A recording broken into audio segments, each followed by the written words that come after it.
गांव की मिट्टी। उत्तर प्रदेश के एक छोटे से गांव रायपुर में हर सुबह सूरज की पहली किरण के साथ ही जीवन जाग उठता था।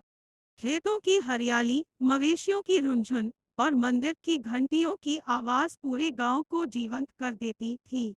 यही गांव था जहां किशन अपने परिवार के साथ रहता था। किशन एक 16 वर्षीय लड़का था जो गांव के स्कूल में 10वीं कक्षा का छात्र था। उसके पिता रामस्वरूप एक किसान थे और मां गीता देवी घर के सारे काम संभालती थी। किशन के दो छोटे भाई बहन भी थे जिन्हें वह बहुत प्यार करता था। किशन को पढ़ाई के साथ साथ खेतों में काम करने का भी शौक था। वह जब भी स्कूल से वापस आता सीधे खेतों की ओर भागता। वहां जाकर वह अपने पिता की मदद करता, कभी हल चलाना, कभी पानी देना या फिर बैलों को चारा खिलाना। किशन का सपना था कि वह बड़ा होकर कोई बड़ा आदमी बने, लेकिन अपनी जड़ों से जुड़ा रहे। गांव में उस साल अच्छी बारिश हुई थी, जिससे खेती बाड़ी खूब फली फूली। रामस्वरूप बहुत खुश था कि इस बार फसल अच्छी होगी और शायद कुछ कर्ज भी उतर जाएगा। लेकिन किस्मत को कुछ और ही मंजूर था। एक रात अचानक तेज आंधी और बारिश आई। बिजली कड़कने लगी और तेज हवाओं ने खेतों में खड़ी फसल को तहस नहस कर दिया। सुबह जब गांव वाले खेतों में पहुंचे तो सबके चेहरे मुरझा गए। राम स्वरूप की आंखों से आंसू छलक पड़े। वर्षों की मेहनत एक रात में मिट्टी में मिल गई थी। किशन ने देखा कि उसके पिता टूट गए हैं। वह जानता था कि अगर अब कुछ नहीं किया गया तो घर की हालत और भी बिगड़ जाएगी। उसी दिन उसने एक निर्णय लिया, अब वह शहर जाकर काम करेगा ताकि कुछ पैसे कमा सके और घर की मदद कर सके।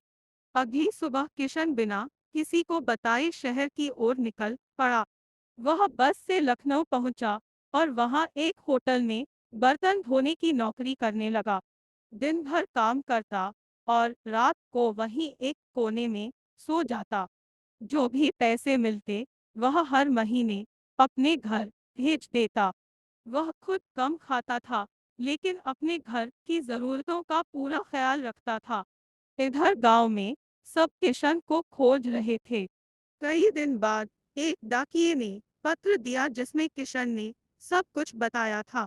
पत्र पढ़ते ही गीता देवी रोने लगी और रामस्वरूप की आंखों में गर्व था। उन्होंने कभी नहीं सोचा था कि उनका बेटा इतना जिम्मेदार और समझदार निकलेगा। कई महीने बीत गए। किशन अब थोड़ा बहुत पढ़ाई भी करने लगा था। होटल के मालिक की मदद से एक दिन उसे एक सामाजिक संस्था के बारे में पता चला जो गरीब और होनहार बच्चों को मुफ्त शिक्षा देती थी। उसने आवेदन किया और चयन भी हो गया। कुछ साल बाद किशन ने इंटर पास किया और स्कॉलरशिप के दम पर इंजीनियरिंग की पढ़ाई शुरू कर दी।